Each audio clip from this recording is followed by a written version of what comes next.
ബിജെപിയിൽ നിന്നുമുള്ള രണ്ടുപേർക്ക് സ്വീകരണം കൊടുക്കാം. ഒന്ന് രഘു, മുൻ മണ്ഡലം സെക്രട്ടറിയാണ് ബിജെപിയുടെ.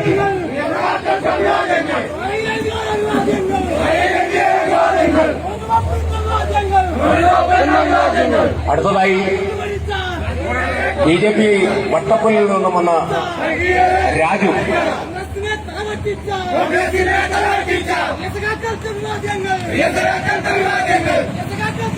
കോൺഗ്രസിൽ നിന്നും വന്ന തലമുതിർന്ന നേതാവാണ് മൂസ കുഞ്ഞി സാർ. സാറിന് സ്വീകരണം ഏറ്റുവാങ്ങുവാൻ ക്ഷണിക്കുകയാണ്. നജീബ് യൂത്ത് കോൺഗ്രസിന്റെയും സജീവ പ്രവർത്തകനാണ്. കുന്നിൽ ഫസൽ പാങ്ങോട് മണ്ഡലം വൈസ് പ്രസിഡന്റാണ്. ബ്ലോക്ക് സെക്രട്ടറി ആയി പ്രവർത്തിച്ചു. പ്രവാസി മണ്ഡലം പ്രസിഡന്റാണ്. തച്ചോണം സലീം പാങ്ങോട് മണ്ഡലം കമ്മിറ്റി മെമ്പറാണ്. ഒലിപ്പാറ വാർഡ് പ്രസിഡന്റാണ്. ഉഷ ഭരതന്നൂര് കോൺഗ്രസ് മണ്ഡലം സെക്രട്ടറിയായി പ്രവർത്തിച്ചു. മകള കോൺഗ്രസ് പ്രവർത്തക, മുൻ പഞ്ചായത്ത് അംഗം. വത്സല ചന്തക്കുന്ന് മകള കോൺഗ്രസ് മണ്ഡല കമ്മിറ്റി അംഗമായി പ്രവർത്തിക്കുന്നു. റഹീം താനിവിള മുൻ കോൺഗ്രസ് പ്രവർത്തകനാണ്. അബ്ദുൽ ഹക്കീം യൂത്ത് കോൺഗ്രസിന്റെയും സജീവ പ്രവർത്തകൻ. കിരൺ KSന്റെ ഭാരവാഹിയാണ്. യൂത്ത് കോൺഗ്രസിന്റെ പ്രവർത്തകനാണ്. ഇനി സജീവ കോൺഗ്രസ് പ്രവർത്തകനും യൂത്ത് കോൺഗ്രസിന്റെയും പ്രവർത്തകരായിട്ടുള്ള ആളുകളുടെ പേരുകൾ വിളിക്കാം. നിസാറുദ്ദീൻ,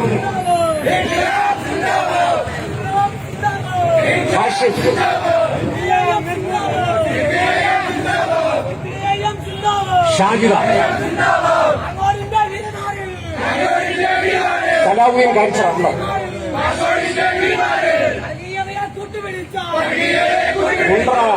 ഷാജു, അബ്ദുൽ അസീസ്, കുട്ടൻ, ഷിബു, സാജിദ് പാങ്ങോട്, റഹീം പുലിപ്പാറ, കൊച്ചുണ്ണി ഷമീർ, അനസ് വഹാബ്,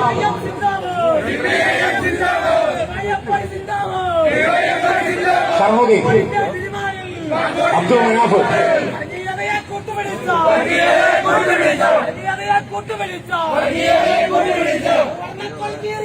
അബ്ദുൽ വഹാബ്,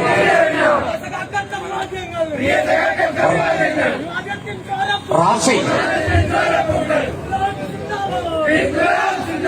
ഷാഹുൽ ഹമീദ്,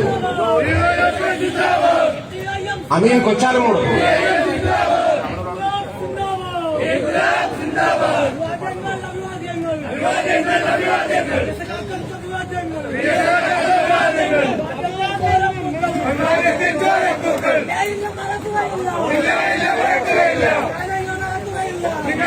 പിന്നെ പള്ളിമുക്ക് കേസിന്റെ യൂത്ത് കോൺഗ്രസിന്റെയും പ്രവർത്തകൻ. തങ്കൻ കാഞ്ചിനാട, നജീം കാഞ്ചിനാട, നജീം യൂത്ത് കോൺഗ്രസ് പ്രവർത്തകനാണ്. ജഗന്നാഥ് പള്ളിമുക്ക് യൂത്ത് കോൺഗ്രസ് പ്രവർത്തകനാണ്. സുറുമി,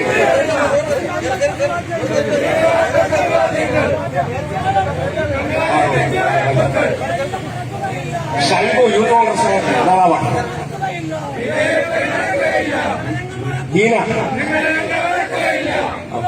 രാജി, ഷൈജു, നൌഫൽ, നിസാം, റാഫി, കലാം,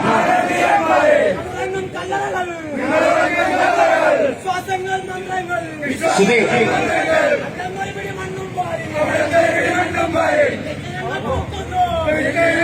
ഷൈബു, കണ്ണൻ,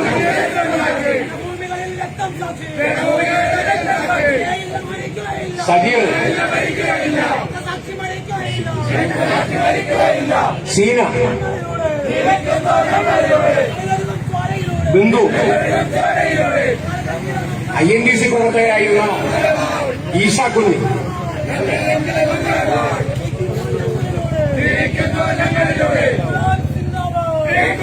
മനോജ്,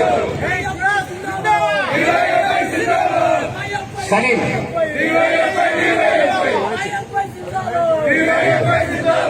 ബൈജു, സുധീർ, കലിഹത്ത് മേലേപ്പള്ളി INTC സുധീർ പുലിപ്പാറ വംശ, സുധീർ, സജീർ, ഇതിവിടെ പങ്കെടുത്തിട്ടുള്ള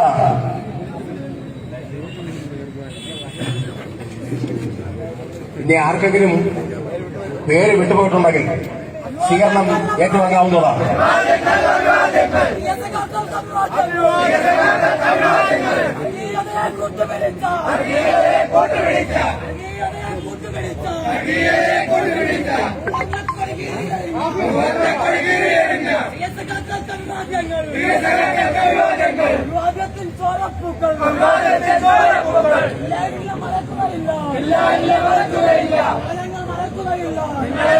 സ്വീകരണം നൽകുവാനുള്ള പേരേതെങ്കിലും വിട്ടുപോയിട്ടുണ്ടെങ്കിൽ ബഹുമാനായിട്ടുള്ള വ്യക്തികൾ ഒന്ന് സ്വീകരണം ഏറ്റുവാങ്ങേണ്ടതാണ്.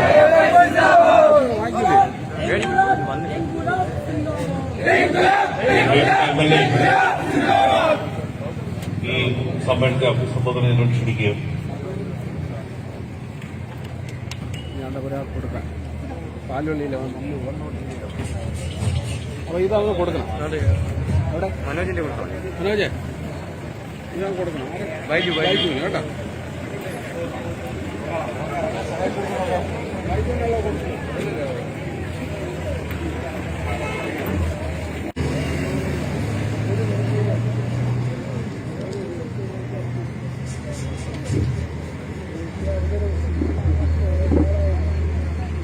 പ്രിയപ്പെട്ടവരെ, യോഗത്തിന്റെ പ്രിയങ്കരനായ അധ്യക്ഷൻ, വേദിയിലുള്ള ഏറെ പ്രിയങ്കരനായ സഖാവ് DK മുരളി MLA, ഈ യോഗത്തിന്റെ മുഖ്യാകർഷക കേന്ദ്രമായി ഈ വേദിയിൽ വെച്ച് പാങ്ങോട് ഒരു കാലത്ത് കോൺഗ്രസ് അടക്കിവാണ കാലമാണ്.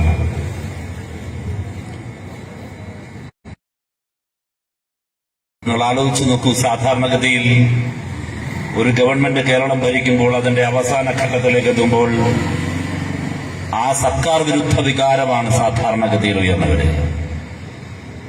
അത് തെരഞ്ഞെടുപ്പിൽ പ്രകടിപ്പിക്കാറുണ്ട്, അത് തെരുവുകളിൽ കാണാറുണ്ട്. ആ മുന്നണിയോടും ആ പാർട്ടിയോടും താല്പര്യമില്ലാതെ അത് വിട്ടുപോകുന്നവരുടെ എണ്ണം വർദ്ധിക്കാറുണ്ട്. ഇതാണ് കേരളത്തിന്റെ ചരിത്രമെങ്കിൽ അവസാന ഘട്ടത്തിലേക്ക് അടുക്കുംതോറും നടക്കുന്ന തിരഞ്ഞെടുപ്പുകളിലെല്ലാം അത് കോളേജ് യൂണിയൻ മുതൽ കേരളത്തിന്റെ നിയമസഭയിലേക്കും തദ്ദേശ ഭരണകൂടങ്ങളിലേക്കും നടന്ന തിരഞ്ഞെടുപ്പുകൾ വരെ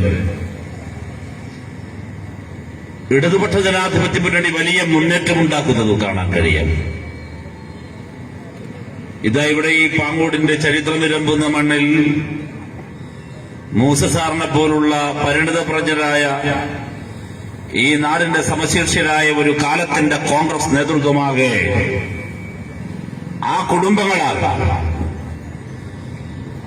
കോൺഗ്രസ് ബന്ധം ഉപേക്ഷിച്ച് കമ്മ്യൂണിസ്റ്റ് പാർട്ടി ഓഫ് ഇന്ത്യ മാർക്സിസ്റ്റിന്റെ ഭാഗമാകുന്ന കാഴ്ച നിങ്ങൾ കാണുന്നുണ്ട് എങ്കിൽ ഇത് കേരളത്തിലെ ഒറ്റപ്പെട്ട കാഴ്ചയല്ലെന്ന് വിനയപൂർവ്വം ഓർമ്മപ്പെടുത്തുകയാണ്. എന്റെ തന്നെ വ്യക്തിപരമായ അനുഭവം നിങ്ങളോട് പങ്കുവച്ചാൽ ഈ കാലയളവിൽ തിരഞ്ഞെടുപ്പ് കാലത്തും തിരഞ്ഞെടുപ്പിന് ശേഷവും കേരളത്തിന്റെ വിവിധ കോണുകളിൽ വിവിധ പാർട്ടികളിൽ നിന്ന് കമ്മ്യൂണിസ്റ്റ് പാർട്ടി ഓഫ് ഇന്ത്യ മാർക്സിസ്റ്റിന്റെ ഡിവൈഎഫ്ഐയുടെ എല്ലാം ഭാഗമായ നിരവധി പേരെ സ്വീകരിക്കുന്ന പൊതുയോഗങ്ങളിൽ പങ്കെടുക്കാൻ അവസരം ലഭിച്ചു. കാസർഗോഡ് മുതൽ ഇവിടം വരെ ഇതെന്റെ മാത്രം വ്യക്തിപരമായ അനുഭവമല്ല. ഓരോ വൈകുന്നേരവും ഈ മണ്ഡലത്തിൽ തന്നെ എനിക്ക് ഓർമ്മയുണ്ട്. ഒരു ദിവസം വൈകുന്നേരം മൂഴിയിൽ നടക്കുന്ന ഒരു പൊതുയോഗത്തിൽ ആ നാട്ടെ കോൺഗ്രസിന്റെ പ്രമുഖരായ നേതാക്കൾ നമ്മളോടൊപ്പം വന്ന ചടങ്ങിൽ ഞാൻ പങ്കെടുക്കുമ്പോൾ അതേ ദിവസം തന്നെ പാർട്ടിയുടെ തിരുവനന്തപുരം ജില്ലാ സെക്രട്ടറി സഖാവ് ആനാവൂർ പങ്കെടുത്ത് വെമ്പായത്ത് വേറൊരു കൂട്ടരെ സ്വീകരിക്കുന്ന ചടങ്ങായിരുന്നു. ഇന്ന് ഇതേ ദിവസം തന്നെ പലയിടങ്ങളിലും ഉണ്ടാകും. എന്തുകൊണ്ടാണ്? ഭരണത്തിന്റെ അവസാന കാലങ്ങളിലേക്ക് എത്തുമ്പോൾ പോലും ഈ ഗവൺമെന്റിനോട്, ഇടതുപക്ഷത്തിനോട് ഒരു ഐക്യദാർഢ്യം ജനങ്ങളുടെ മനസ്സിൽ രൂപപ്പെടുന്നത്?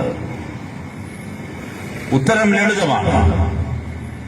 രാഷ്ട്രീയമെന്നാൽ ഒരു അഴകുഴമ്പൻ ഏർപ്പാടല്ല. രാഷ്ട്രീയമെന്നാൽ നിലപാട് വേണം, പറഞ്ഞ വാക്കിന് വില വേണം. നിലപാടെന്നാൽ നട്ടല് വേണം. രാഷ്ട്രീയത്തിൽ നിലപാടിന് നട്ടല് ഉയർത്തിപ്പിടിക്കാൻ കെൽപ്പുള്ളവന്റെ പിറകിൽ നാടണിനിരക്കും. അങ്ങനെ ഒരാളിന്റെ പേരാണ് കമ്മ്യൂണിസ്റ്റ് പാർട്ടി ഓഫ് ഇന്ത്യ മാർക്സിസ്റ്റിന്റെ പോളിറ്റ് ബ്യൂറോ അംഗം സഖാവ് പിണറായി വിജയൻ. ഇന്നത്തെ കേരളത്തിന്റെ മുഖ്യമന്ത്രി സഖാവ് പിണറായിയും അദ്ദേഹത്തിന്റെ party communist party of India മാർക്സിസ്റ്റും ഇടതുപക്ഷവും ഞങ്ങൾ ഉയർത്തിപ്പിടിക്കുന്ന ഒരു പൊളിറ്റിക്കൽ ഐഡന്റിറ്റിയുണ്ട്. ഞങ്ങൾക്കൊരു നിലപാടുണ്ട്. ഇന്നലെയും ഞാനുമായി സോഷ്യൽ മീഡിയയിലൂടെ ഇങ്ങനെ കണ്ണോടിച്ച് കടന്നു പോകുമ്പോൾ കണ്ട രസകരമായൊരു ഭാഗമുണ്ട്. അതിങ്ങനെയായിരുന്നു: ഇന്ത്യൻ നാഷണൽ കോൺഗ്രസിനെ ഓഹരി കമ്പോളത്തിൽ സെൻസെക്സിൽ ലിസ്റ്റ് ചെയ്യണമെന്നായിരുന്നു ഒരാൾ എഴുതി വെച്ചിരുന്നത്. എത്രയോ രസകരമായൊരു ട്രോളായിരുന്നു അത്. വൈകരുത്, ഇന്ത്യൻ നാഷണൽ കോൺഗ്രസിനെ സെൻസെക്സിൽ ലിസ്റ്റ് ചെയ്യണമെന്നായിരുന്നു. ഓഹരി കമ്പോളത്തിന്റെ പട്ടികയിൽ കമ്പനിയുടെ ഓഹരി ഇങ്ങനെ കാണുന്നത് പോലെ ഇന്ത്യൻ നാഷണൽ കോൺഗ്രസ് എന്ന പാർട്ടി ഈ വേദിയിലിരിക്കുന്ന നിരവധി ഇന്ന് കമ്മ്യൂണിസ്റ്റ് പാർട്ടിയുടെ ഭാഗമായി മാലയിട്ടു സ്വീകരിച്ച് ഈ വേദിയിൽ കടന്നു വന്നവരുൾപ്പെടെ ഈ രാജ്യത്തിന്റെ വിവിധ കോണുകളിൽ കമ്മ്യൂണിസ്റ്റ് കോൺഗ്രസ് എന്നാൽ എന്റെ ജീവനാണു, ജീവിതമാണെന്ന് പറഞ്ഞ് ഹൃദയത്തോട് ചേർത്ത് വെച്ച് പ്രണയിച്ചിരുന്ന എത്രയോ മനുഷ്യരുണ്ട്. ഇന്ത്യ എന്നാൽ കോൺഗ്രസ്, കോൺഗ്രസ് എന്നാൽ ഇന്ത്യ എന്നൊരു ഭൂതകാലമുണ്ട്. ഇന്ത്യയുടെ രാഷ്ട്രീയത്തിന്റെ ഗതിവിഗതികളെ നിയന്ത്രിച്ചിരുന്ന കോൺഗ്രസ് ഞാൻ ഒക്കുകയാണ്. എന്റെ കുട്ടിക്കാലങ്ങളിലെല്ലാം തെരുവിലൂടെ വിളിച്ചുകെട്ടി ഓടുന്ന അന്നത്തെ തിരഞ്ഞെടുപ്പ് വാഹനങ്ങളിലെ പ്രധാനപ്പെട്ട ആകർഷകമായ മുദ്രാവാക്യവും പ്രചരണ ആയുധവും തന്നെ മതേതരത്വത്തിന്റെ ചിഹ്നമായ കൈപ്പത്തി എന്നായിരുന്നു. ഇന്ത്യൻ മതേതരത്വത്തിന്റെ കാവലാളാണ് കൈപ്പത്തി എന്ന് പറഞ്ഞെങ്കിൽ നോക്കൂ, ആ കൈപ്പത്തി ഇന്ന് മതേതരത്വത്തിന്റെ കാവലല്ല, മറിച്ച് ഭാരതീയ ജനതാ പാർട്ടിയിലേക്കുള്ള ഒരു കൈപ്പിടിയായി ആ കൈപ്പത്തി മാറുകയാണ്. ഞാനും നിങ്ങളും സംസാരിച്ചിരിക്കുമ്പോൾ തൊട്ടപ്പുറത്താണ് പുതുച്ചേരി. പുതുച്ചേരിയിലെ കോൺഗ്രസ്, ആ കോൺഗ്രസിനെ BJP ഹോൾസെയിലായി വില പറഞ്ഞു വാങ്ങി. പുതുച്ചേരിയിൽ വിജയിപ്പിച്ചത് കോൺഗ്രസിനെയാണ്. ഞാൻ ചോദിക്കുന്നു, അധികാരക്കൊടി മൂത്തു നിൽക്കുന്ന ഈ പാങ്ങോട്ടെ കോൺഗ്രസ് നേതാവിനെ എങ്ങനെയാണ് നിങ്ങൾക്ക് കുറ്റം പറയാൻ കഴിയുക? നോക്കൂ, പുതുച്ചേരിയിൽ കോൺഗ്രസിന് വില പറഞ്ഞ് BJP വാങ്ങുമ്പോൾ ഇവിടെ ജമാഅത്തെ ഇസ്ലാമി മതരാഷ്ട്രവാദം മുൻപോട്ട് വെക്കുന്ന ജമാഅത്തെ ഇസ്ലാമിയുടെ ഭാഗമായി പാങ്ങോട്ടെ കോൺഗ്രസ് മാറുന്നു. ഒരു വശത്ത് RSS, ഒരു വശത്ത് ജമാഅത്തെ ഇസ്ലാമി. പാങ്ങോട് മുതൽ പുതുച്ചേരി വരെ, പുതുച്ചേരി മുതൽ പാങ്ങോട് വരെ ഇന്ത്യൻ നാഷണൽ കോൺഗ്രസിന്റെ അവസ്ഥ എന്താണ്? ഇന്ത്യൻ നാഷണൽ കോൺഗ്രസിന്റെ അവസ്ഥ ഏതാണ്? നെഹ്റു കോൺഗ്രസിന്റെ നേതൃത്വത്തിലുണ്ടായിരുന്ന കാലത്താണ് ഒരു വലിയ തർക്കമുണ്ടായി. സർദാർ വല്ലഭായ് പട്ടേൽ ഉൾപ്പെടെയുള്ളവർ ആവശ്യപ്പെട്ടൊരു കാര്യമുണ്ടായിരുന്നു. നെഹ്റു ഇന്ത്യയിലില്ലാതിരുന്നൊരു സമയത്ത് AICCയുടെ യോഗം ചേർന്ന് AICCയുടെ തീരുമാനമെടുത്തു, RSSൽ പ്രവർത്തിക്കുന്നവർക്ക് കോൺഗ്രസിലും മെമ്പർഷിപ്പ് കൊടുക്കാം. തീരുമാനമെടുത്തു. ആ തീരുമാനം എടുത്തിട്ടുണ്ട്. AICC എടുത്ത തീരുമാനമാണ്. നെഹ്റുവിന്റെ അസാന്നിധ്യത്തിലായിരുന്നു. പട്ടേൽ ഉൾപ്പെടെയുള്ളവർ അതിന് താല്പര്യം പ്രകടിപ്പിച്ചുവെന്ന്. Dual membership എന്തുകൂടാ ആയിക്കൂടാ. RSSൽ പ്രവർത്തിക്കുന്നവർക്കും കോൺഗ്രസിൽ പ്രവർത്തിക്കാം എന്നൊരു മെമ്പർഷിപ്പ് എടുത്തു, എന്നൊരു നിലപാടുണ്ട്. തന്റെ വിദേശയാത്ര കഴിഞ്ഞ് മടങ്ങിയെത്തിയ പണ്ഡിറ്റ് നെഹ്റു അടുത്ത നിമിഷം യോഗം വിളിച്ചു ചേർത്ത്, ഞാൻ കോൺഗ്രസ് വിട്ടുപോകണമോ, കോൺഗ്രസ് RSS വിട്ടുപോകണമോ എന്ന് ചോദിച്ചു. ആ തീരുമാനം മാറ്റിയെന്നത് ചരിത്രം. രാമചന്ദ്ര ഗുഹയുടെ ഇന്ത്യ ആഫ്റ്റർ ഗാന്ധി എന്ന പുസ്തകത്തിൽ ഈ ചരിത്ര ഭാഗം പരാമർശിച്ചു കടന്നു പോകുന്നുണ്ട്. ഞാൻ നിങ്ങളോട് വിനയപുരസ്സരം പറഞ്ഞത് മതേതരത്വത്തിന്റെ, സെക്കുലറിസത്തിന്റെ ഉദാത്തമായ കാവലാളായിരുന്നു ഇന്ത്യൻ നാഷണൽ കോൺഗ്രസ്. ഒരു സംശയവും വേണ്ട. 1948 ഗാന്ധി കൊല്ലപ്പെട്ടതിനു ശേഷം ഇങ്ങോട്ട് 1947 ശേഷമുള്ള ഇന്ത്യയുടെ ചരിത്രമെടുത്തു നോക്കിയാൽ മതേതരത്വത്തിനു വേണ്ടി നിലകൊണ്ട ഇന്ത്യൻ കോൺഗ്രസ് കാലാന്തരത്തിൽ നെഹ്റുവിനു ശേഷം ആ പാത വെടിയുന്നത് നമുക്ക് കാണാൻ കഴിയും. ഇന്നത്തെ കോൺഗ്രസ് എവിടെയാണ്? എന്തുകൊണ്ടാണ് പുതുച്ചേരിയിലെ കോൺഗ്രസിനെ വിലക്ക് വാങ്ങാൻ BJP കഴിഞ്ഞത്? കേരളത്തിന്റെ തെരുവീഥികളിൽ ആ തുടർ ഭരണത്തിന്റെ സാധ്യത എങ്ങനെ മാധ്യമങ്ങൾ പോലും പ്രവചിച്ചുകൊണ്ടിരിക്കുമ്പോൾ നമുക്കെതിരെ പേനയുന്തിയ മാധ്യമങ്ങൾ നോക്കൂ. നമുക്കെതിരെ മാരത്തോൺ വാർത്തകൾ കൊടുത്ത ഏഷ്യാനെറ്റിന്റെ സ്ക്രീനിൽ ഏഷ്യാനെറ്റ് പറയുന്നു രമേശ് ചെന്നിത്തലയ്ക്ക് ആകെ 6% ജനപിന്തുണയുള്ളൂ. എന്തൊരു ദയനീയമായ അവസ്ഥയാണ്. രമേശ് ചെന്നിത്തലയുടെ യാത്ര കാസർഗോഡ് ആരംഭിച്ച് പാറശാല അവസാനിക്കുന്ന ദിവസമാണ് ഏഷ്യാനെറ്റിന്റെ സർവേ വരുന്നത്.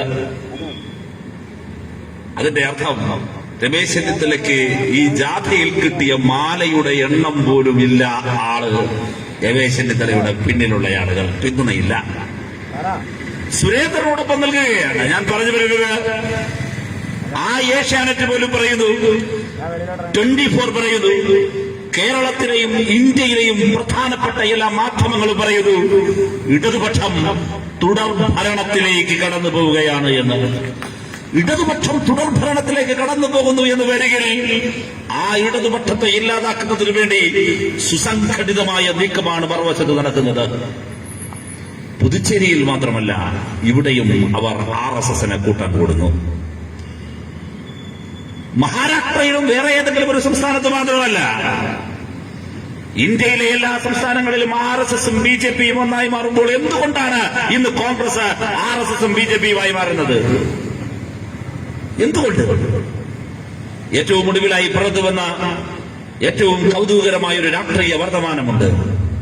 ആ വാർത്ത രാമക്ഷേത്രം നിർമ്മിക്കുന്നതിനുള്ള പിരിവിന്റെ തിരക്കിലാണ് ഇന്നത്തെ ഇന്ത്യയിലെ കോൺഗ്രസ്. ഇവിടെ പരാമർശം കടന്നുപോയി. മതേതരത്വത്തിന് കാവൽ നിൽക്കുമെന്ന് പറഞ്ഞ കോൺഗ്രസ് മതേതരത്വം തകർത്തെറിയുന്നവർക്ക് നഗ്നമായി കാവൽ നിൽക്കുന്നത് നമ്മൾ കണ്ടു. 1992 ഡിസംബർ 6 പകൽ 12:15 സരൈവിന്റെ തീരത്ത് ബാബരി മസ്ജിദിന്റെ ഒടുവിലത്തെ താരികക്കുടവും RSS ക്രിമിനലുകൾ തകർന്നു വീണ മിനാരങ്ങളുടെ മുകളിൽ കയറി നൃത്തമാടി കാശിയിലും മധുരയിലും ഇതുപോലെ തകർത്തെറിയാൻ പള്ളികൾ ഞങ്ങൾക്ക് ബാക്കിയുണ്ടെന്ന് ഉറക്കെ വിളിച്ചു പറയുമ്പോൾ ഇന്ത്യയിൽ പ്രധാനമന്ത്രി പദത്തിലിരുന്ന ആളിന്റെ പേര് നരേന്ദ്രമോദി എന്നായിരുന്നില്ല, തമൂലപതി വെങ്കിട്ട നരസിംഹറാവു എന്ന PV നരസിംഹറാവു ആയിരുന്നു. കോൺഗ്രസ് ആയിരുന്നു. നോക്കൂ, ആ രാമക്ഷേത്രം, അവിടെ ഇന്ന് രാമക്ഷേത്രം പണിയുന്നതിന് പണപ്പിരിവ് നടത്താൻ ആരാണ് നിൽക്കുന്നത്? രാജസ്ഥാനിലെ കോൺഗ്രസ്, രാജസ്ഥാനിലെ NSUI, രാജസ്ഥാനിലെ KSU.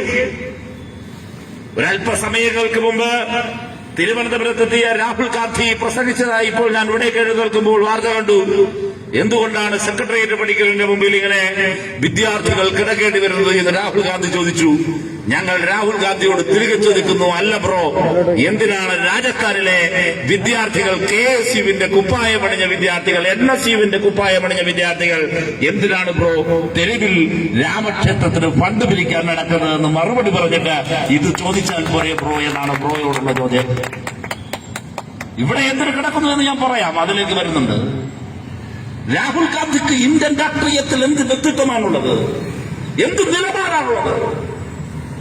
ഇന്നും ആരെങ്കിലും കോൺഗ്രസ് ആയി നിൽക്കുന്നുണ്ട് എങ്കിൽ ഞങ്ങൾ ചോദിക്കുന്നു, എന്തിനൊരാൾ ഇന്ന് കോൺഗ്രസ് ആയിരിക്കണം എന്നൊരു ചോദ്യം ചോദിച്ചാൽ എന്തായിരിക്കും അദ്ദേഹത്തിന്റെ മറുപടി? എന്തിനു നീ കോൺഗ്രസ് ആകണം എന്ന് ചോദിച്ചാൽ എന്തായിരിക്കും മറുപടി? കോൺഗ്രസും BJPയും തമ്മിലുള്ള അതിർത്തി മാഞ്ഞില്ലാതാകുന്നു. ഞാൻ ഇന്ത്യൻ രാഷ്ട്രീയത്തിലേക്ക് പോകുന്നില്ല. സഖാവ് സമ്പത്ത് ഇവിടെ വിശദമായി പറഞ്ഞതായി എന്നോട് സഖാക്കൾ പറഞ്ഞു. എന്തുകൊണ്ടാണ് കേരള രാഷ്ട്രീയത്തിലേക്ക് വന്നാൽ നോക്കൂ നിങ്ങൾ, കേരള രാഷ്ട്രീയത്തിന്റെ സാഹചര്യമുണ്ട്. എന്തായിരുന്നു കേരളത്തിന്റെ വർത്തമാനം? ഒരു വശത്ത് അഭിമാനപൂർവ്വം കേരളത്തെ പുരോഗതിയിലേക്ക് കൈപിടിച്ചു നടത്തുന്ന ഒരു സർക്കാർ, സഖാവ് പിണറായി വിജയൻ സർക്കാർ. ആ സർക്കാരിനെ അട്ടിമറിക്കുന്നതിന് വേണ്ടി ആരെല്ലാമാണ് കൈകോർത്തു നിന്നത്? സഖാവ് പിണറായി വിജയൻ സർക്കാർ എന്തുകൊണ്ട് തുടരണം? വേദിയിലിരിക്കുന്ന ഇവിടത്തെ സഖാവ് നജീബും മൂസസാരും ഉൾപ്പെടെയുള്ള കമ്മ്യൂണിസ്റ്റ് പാർട്ടി ഓഫ് ഇന്ത്യ മാർക്സിസ്റ്റിന്റെ ഭാഗമായി മാറിയ എന്റെ പ്രിയപ്പെട്ട സഖാക്കളെ സാക്ഷി നിർത്തി ഞാൻ പറയുന്നു, ഇവരെല്ലാവരും എന്തുകൊണ്ട് കമ്മ്യൂണിസ്റ്റുകാരായി, എന്തുകൊണ്ട് കമ്മ്യൂണിസ്റ്റ് പാർട്ടിയുടെ ഭാഗമായി എന്തുകൊണ്ട് പ്രവർത്തിക്കുന്നു എന്ന് ചോദിച്ചാൽ, ഈ ഇരിക്കുന്ന സഖാക്കളോട് ചോദിച്ചാൽ അവർക്കൊരു ഉത്തരമുണ്ട്. ഇന്നത്തെ ഇന്ത്യൻ രാഷ്ട്രീയത്തിൽ കമ്മ്യൂണിസ്റ്റ് ആവുക എന്നതാണ് ഒരു മനുഷ്യന് ഭാരതീയന് ചെയ്യാൻ കഴിയുന്ന ഏറ്റവും പ്രധാനപ്പെട്ട കാര്യം എന്ന് പറയും. ഒരു നിലപാടിന്റെ പേരാണ് ഇടതുപക്ഷം. വർഗീയതക്കെതിരായ മഹാസമരത്തിന്റെ പേരാണ് ഇടതുപക്ഷം. വർഗീയതക്കെതിരായ മഹാസമരത്തിന്റെ പേരാണ് ഇടതുപക്ഷം. അവകാശ സമരങ്ങളുടെ കനലിന്റെ പേരാണ് ഇടതുപക്ഷം. നോക്കൂ, പൗരത്വ ഭേദഗതി നിയമം ഈ രാജ്യത്ത് നടപ്പിലാക്കുമെന്ന് പ്രഖ്യാപിക്കുമ്പോൾ ഇല്ല, അത് നടപ്പിലാക്കില്ലെന്ന ആർജവത്തോടെ നാവുയർത്തി പറയാൻ കേരളത്തിനൊരു മുഖ്യമന്ത്രി ഉണ്ടായിരുന്നു. ആ മുഖ്യമന്ത്രിയുടെ പാർട്ടിയിലേക്കാണ് ഈ ഇരിക്കുന്നവർ കടന്നു വന്നതെന്ന് അവർക്ക് അഭിമാനത്തോടെ പറയാൻ കഴിയും. അഭിമാനത്തോടെ പറയാൻ കഴിയും. ഏത് നിമിഷവും നടപ്പിലാക്കിയേക്കാവുന്ന പൗരത്വ ഭേദഗതി നിയമത്തിനെതിരായ നിലപാടെടുത്ത ഒരു ഗവൺമെന്റ് പൗരത്വ ഭേദഗതിയുടെ കാര്യത്തിൽ മാത്രമല്ല, ഈ നാടിന്റെ വികസന പ്രവർത്തനങ്ങളിൽ ഇടതുപക്ഷ സർക്കാർ നടത്തിയ ഇടപെടലുകൾ എന്തൊക്കെയായിരുന്നു? എന്തായിരുന്നു ഇടതുപക്ഷ രാഷ്ട്രീയം? എന്തായിരുന്നു ഈ കഴിഞ്ഞ 5 വർഷക്കാലത്തെ ഭരണം? ഞാൻ സുദീർഘമായ പ്രഭാഷണത്തിലേക്കല്ല ആ ഭാഗത്ത് കടന്നു പോകാൻ ഉദ്ദേശിക്കുന്നത്. ഒരൊറ്റ കാര്യം മാത്രം പറയുന്നു. യാത്രയുടെ കാലമാണല്ലോ. രമേശ് ചെന്നിത്തലയുടെ യാത്ര അവസാനിച്ചു. സുരേന്ദ്രന്റെ യാത്ര അവിടെ നിന്ന് ആരംഭിച്ചു. ഇതാ സഖാവ് ബിനോയ് വിശ്വം നയിക്കുന്ന യാത്ര 25-ാം തീയതി രാവിലെ 11 മണിക്ക് തൊട്ടപ്പുറത്ത് കല്ലറയിൽ ഈ മണ്ഡലത്തിൽ പര്യടനം നടത്തുന്നു. കഴിഞ്ഞ 5 വർഷങ്ങൾക്ക് മുമ്പ് സഖാവ് പിണറായി വിജയൻ നയിച്ച യാത്ര. സഖാവ് പിണറായിയുടെ യാത്രക്കിടയിൽ ഒരു മാധ്യമപ്രവർത്തകൻ ചോദിച്ചു, വിവിധ കാര്യങ്ങളുമായി സംഭാഷണം നടത്തുമ്പോൾ ചോദിച്ചു, നോക്കൂ സാർ, സ്വകാര്യ ആശുപത്രികളുടെ കഴുത്തറുപ്പൻ ഫീസിനെ നിയന്ത്രിക്കുന്നതിന് വേണ്ടി നിങ്ങൾ അധികാരത്തിൽ വന്നാൽ നിയമം കൊണ്ടുവരോ? മാധ്യമപ്രവർത്തകൻ തുടർന്നു, കേരളത്തിലൊരു രോഗിക്ക്, ഒരു സാധാരണ മലയാളിക്ക് മെച്ചപ്പെട്ട ചികിത്സ വേണമെങ്കിൽ സ്വകാര്യ ആശുപത്രികളെ ആശ്രയിക്കേണ്ടി വരുന്നു. സ്വകാര്യ ആശുപത്രിയിൽ പോയാലോ കഴുത്തറുപ്പൻ ഫീസാണ്. മൃതശരീരം പോലും ഫീസ് അടയ്ക്കാതെ വിട്ടുകൊടുക്കില്ല. അവർ പറയുന്ന ഫീസ്, അവർ ഇഷ്ടമുള്ള കാലം വെന്റിലേറ്റർ വയ്ക്കും, അവർ പറയുന്ന ഫീസ് കൊടുക്കണം. ഈ കഴുത്തറുപ്പൻ ആശുപത്രികളെ നിയന്ത്രിക്കാൻ നിയമം കൊണ്ടുവരുന്നത് പരിഗണനയിലുണ്ടോ? പിണറായി വിജയൻ എന്ന സ്റ്റേറ്റ്സ്മാൻ, പിണറായി വിജയൻ എന്ന കമ്മ്യൂണിസ്റ്റുകാരന്റെ സ്പോണ്ടേനിയസ് ആയ മറുപടി, തൊട്ടടുത്ത നിമിഷാർത്ഥനേരത്തിലെ സ്വാഭാവിക മറുപടി ഇങ്ങനെയായിരുന്നു, കഴുത്തറുപ്പൻ സ്വകാര്യ ആശുപത്രികളെ നിയന്ത്രിക്കുന്നതിനുള്ള നിയമം കൊണ്ടുവരാനായിരിക്കില്ല ഞങ്ങൾ ശ്രമിക്കുന്നത്, മറിച്ച് അതിനേക്കാൾ സൗകര്യങ്ങളുള്ള സർക്കാർ ആശുപത്രികൾ ഉണ്ടാക്കാനായിരിക്കും ഞങ്ങളുടെ സർക്കാർ മുൻകൈയെടുക്കുക. എന്തുകൊണ്ട് കേരളത്തിലെ സ്വകാര്യ ആശുപത്രികൾക്ക് ബദലായി സർക്കാർ ആശുപത്രികൾ വന്നു? എന്തുകൊണ്ട് സർക്കാർ ആശുപത്രികളിൽ പുതിയ തസ്തിക സൃഷ്ടിച്ചു? എന്തുകൊണ്ട് നമ്മുടെ സർക്കാർ ആശുപത്രികൾ പ്രധാനപ്പെട്ട നിലവാരത്തിലായി? ഇടതുപക്ഷത്തിന്റെ രാഷ്ട്രീയ സമീപനം കിടക്കുന്നത് അവിടെയാണ് ഞങ്ങളും വലതുപക്ഷവും തമ്മിലെ വ്യത്യാസം. ഇടതുപക്ഷത്തിന്റെ രാഷ്ട്രീയ സമീപനം സാധാരണക്കാരനായ ഒരാളുടെ ജീവിത ഭാരം കുറയ്ക്കുക എന്നതാണ്. ഒരു മലയാളി പാങ്ങോടുകാരൻ മകളുടെ ഭാര്യയുടെ സഹോദരിയുടെ പ്രസവത്തിന് മെച്ചപ്പെട്ട പ്രസവ ശുശ്രൂഷ കാണാൻ ഒരു സ്വകാര്യ ആശുപത്രി ആശ്രയിക്കേണ്ടി വന്നാൽ ചെലവാകുന്ന തുക എന്തിനവൻ അതിന് നിർബന്ധിതനാകുന്നു? സർക്കാർ ആശുപത്രിയിൽ അത്രയും സൗകര്യമില്ലാഞ്ഞിട്ടാണ്. ഒരു പ്രധാനപ്പെട്ട പ്രശ്നം വന്നാൽ, ഒരു ശസ്ത്രക്രിയക്ക് ഒരു അപകടം വന്നാൽ എന്തിന് സ്വകാര്യ ആശുപത്രി ആശ്രയിക്കേണ്ടി വരുന്നു? സർക്കാർ ആശുപത്രിയിൽ അതിനുള്ള സൗകര്യമില്ലാഞ്ഞിട്ടാണ്. കാശ് അധികമായിരുന്നിട്ടല്ല,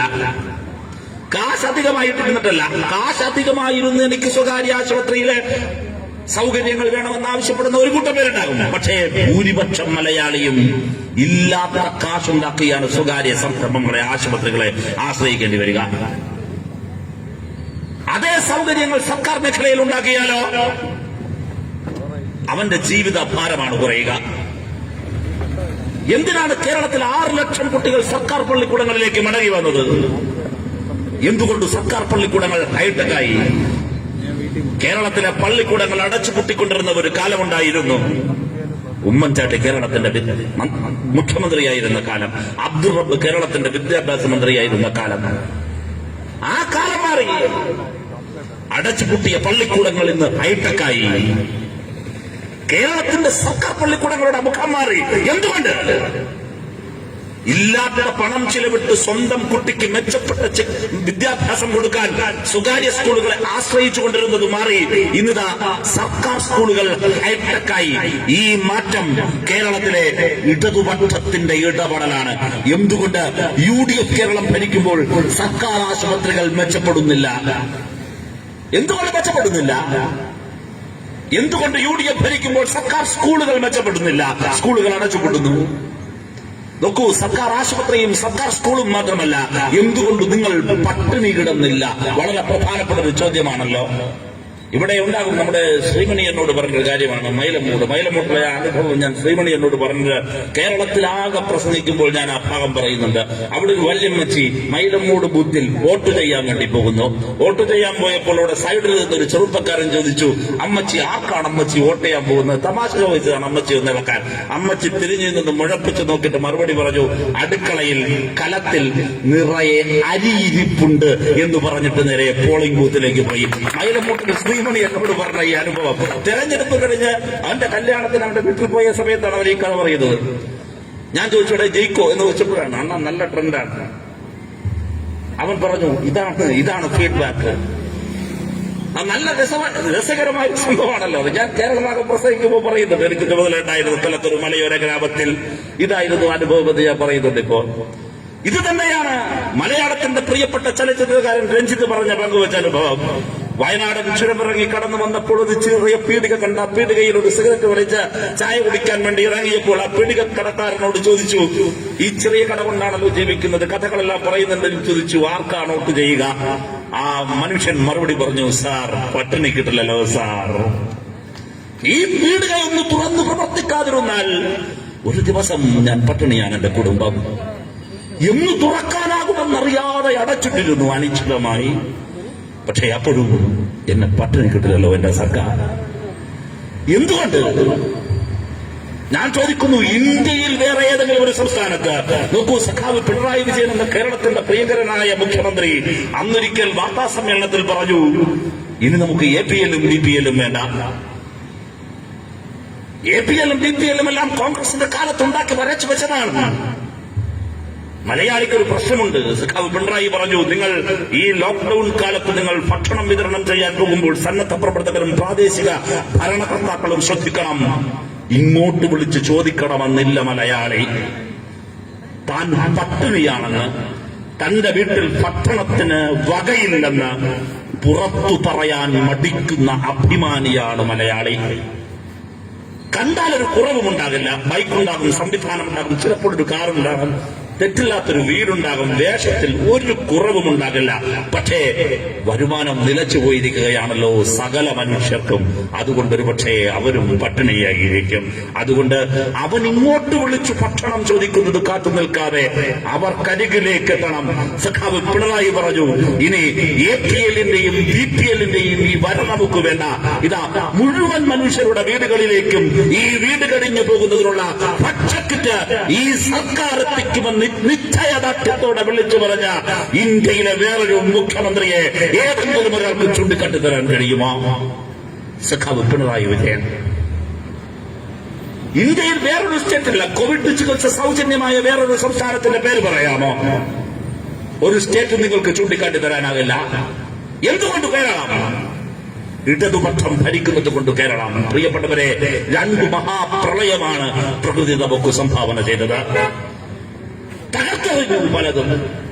ആ പ്രളയം തകർത്ത റോഡുകളിലൂടെ ഇന്ന് നിങ്ങളൊന്ന് കടന്നു പോകൂ. കേരളത്തിന്റെ ഏതെങ്കിലും ഒരു മുക്കുമൂലയിൽ ഏതെങ്കിലും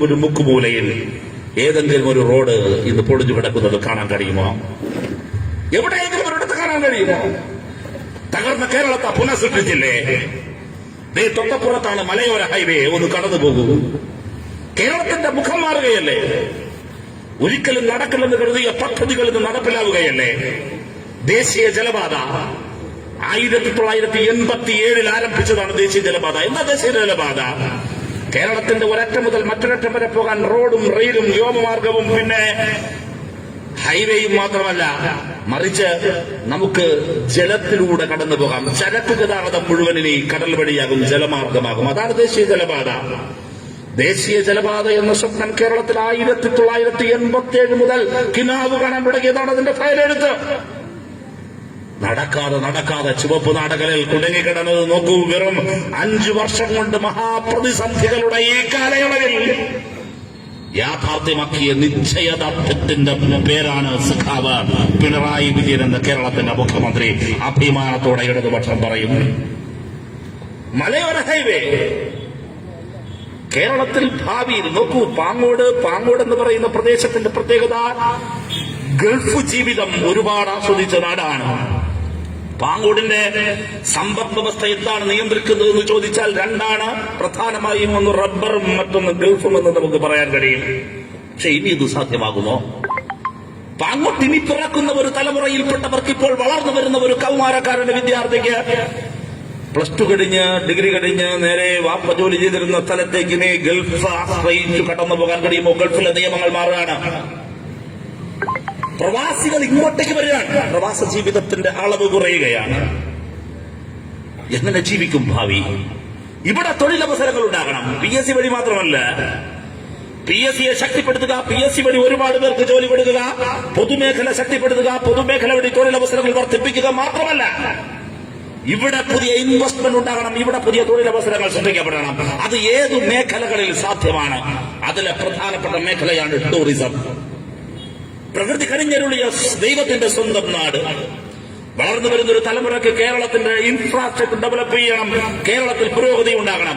നോക്കൂ, ഞാൻ ഈ പരാമർശിച്ച 2 വികസന പദ്ധതികളൊന്ന് ദേശീയ ജലപാത, കേരളത്തിന്റെ ടൂറിസം വികസന രംഗത്ത് ഭാവിയിൽ സൃഷ്ടിക്കാൻ പോകുന്ന തൊഴിലവസരങ്ങൾ എണ്ണിപ്പറയാൻ കഴിയാത്ത വിധം അനന്തമായിരിക്കും. ടൂറിസം മേഖല നമ്മുടെ തീരദേശ മേഖലയിൽ വികസിക്കും. ദേശീയ ജലപാത, മലയോര ഹൈവേ, അങ്ങനെ കളിയിക്കാവിളയോട് കന്യാകുമാരിയോട് അതിർത്തി പങ്കിടുന്ന പാറശാല നിയമസഭാ മണ്ഡലത്തിൽ ആരംഭിച്ച് കാസർഗോഡ് വരെ നിൽക്കുന്ന മലയോര ഹൈവേ. ആ മലയോര ഹൈവേയിലൂടെ ഈ അടുത്ത ദിവസങ്ങളിൽ തുടർച്ചയായി കാറിൽ യാത്ര ചെയ്ത ഒരാളാണ് ഞാൻ. കാരണം നമ്മുടെ മലയോര ഹൈവേയിലൂടെ 100-ലും 120-ലും കാർ കാലുകൊടുത്തു പോകാൻ കഴിയുക എന്ന് പറഞ്ഞാൽ വെട്ടിത്തിളങ്ങി കിടക്കുകയാണ് റോഡ്. ഇവിടെ പിടിച്ചാൽ അങ്ങറ്റം കാണാം.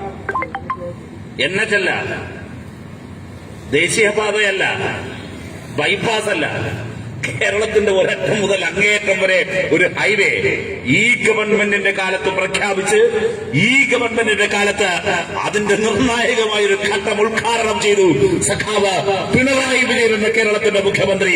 ഇന്നലെ എന്നോട് നമ്മുടെ ഒരു പാർട്ടി സഖാവ് പറയായിരുന്നു, നമ്മുടെ ബസ്സിൽ ഇവിടെ പാലോട് നിന്ന് മടത്തറയിലേക്ക് പോയി പോലും വളരെ കുറഞ്ഞ സമയം കൊണ്ട് മടത്തറയിലെത്തി. കാരണം പാഞ്ഞു പോകല്ലേ, റോഡ് കിടക്കാണെന്ന്. എന്തിനാണിത്? ഭാവി കേരളത്തിന്റെ വികസനത്തിന് ടൂറിസം പ്രധാനമാണ്. കേരളത്തിന്റെ ഒരറ്റം മുതൽ അങ്ങേയറ്റം വരെ മുഴുവൻ ഹൈ റേഞ്ച് ടൗണുകളെയും ബന്ധപ്പെടുത്തുന്ന ടൂറിസം രംഗത്ത് അനധിവിദൂരമായ സാധ്യത തുറന്നിടുന്ന മേഖല. ഞാൻ കഴിയുന്ന ദിവസം കാറിൽ ഡ്രൈവ് ചെയ്ത് വയനാട് നിന്ന് വരികയാണ്. വയനാട് നിന്ന് എനിക്ക് ചെറുപുഴയിലേക്ക് പോകണം. വയനാട് നിന്ന് ചുരമിറങ്ങി കടന്നു വരുമ്പോൾ സൈക്കിൾ പറഞ്ഞു മലയോര ഹൈവേ. അന്ന് ഉദ്ഘാടനം ചെയ്ത ദിവസമായിരുന്നു. മലയോര ഹൈവേ വഴി വെച്ചുപിടിക്കാൻ പറഞ്ഞു. നേരെ ഇറങ്ങി അവിടുന്ന് മലയോര ഹൈവേയിലേക്ക് കയറാണ്. ആ റോഡ് എന്തൊരു റോഡാണെന്ന് നോക്കൂ. കേരളത്തിന്റെ വിവിധ ടൂറിസം സെഗ്മെന്റിലേക്ക് ഒരൊറ്റ കണക്ഷനാണ് ഇവിടെ നിന്ന് അവിടെ വരേക്ക്. കന്യാകുമാരിയിൽ നിന്നൊരു ടൂറിസ്റ്റ് വന്നാൽ ആ ടൂറിസ്റ്റിന് വേറെ എവിടേക്കും പോകണ്ട.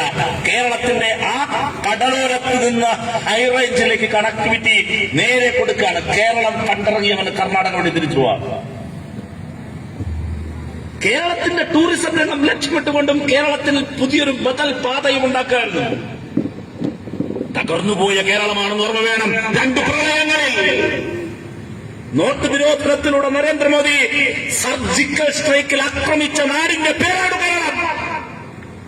നമ്മുടെ സഹകരണ മേഖലയെ നിശ്ചലമാക്കി നോട്ട് നിരോധനവും GSTയും കൊണ്ടുവന്ന് ഈ നാടിനെ തകർക്കാൻ ശ്രമിച്ചു. കോവിഡ് പ്രകൃതിയും കാലവും നമുക്കൊരുക്കിയ ദുരന്തമായിരുന്നുവെങ്കിൽ പ്രളയം 2 ഓഖിയുമെല്ലാം പ്രകൃതി നമുക്ക് ദുരന്തമായിരുന്നുവെങ്കിൽ നരേന്ദ്രമോദി എന്ന മനുഷ്യൻ നമുക്ക് നൽകിയ രണ്ട് ദുരന്തത്തിന്റെ പേരാണ് GSTയും നോട്ട് നിരോധനവും. നമ്മുടെ സമ്പദ് വ്യവസ്ഥ തകർന്നുപോയില്ലേ? ആ തകർച്ചയുടെ പരിഭവം നിങ്ങളോട് പറഞ്ഞ് ഒന്നിനും കാശില്ലെന്ന് പറയുകയായിരുന്നില്ല കേരളത്തിന്റെ ജനകീയ മുഖ്യമന്ത്രി സഖാവ് പിണറായി വിജയൻ. മറിച്ച് ആ പ്രതിസന്ധികളുടെ മുമ്പിൽ ഒരു നിമിഷം നുടഞ്ഞു പോകാതെ ആ മനസ്സ് കനൽക്കട്ട പോലെ ജ്വലിച്ചു നിന്നു. എവിടെയെങ്കിലും ഒന്ന് പതറി നിങ്ങൾ കണ്ടോ? എവിടെയെങ്കിലും പതറിയോ? ഒരു നായകനായി. അവിടെയാണ് ഇന്ത്യയിൽ ഇറങ്ങുന്ന ഏറ്റവും പ്രമുഖമായ ദിനപത്രം പേര് കൽക്കത്തയിൽ നിന്നും പുറത്തിറങ്ങുന്ന ദ ടെലഗ്രാഫ് എഴുതി.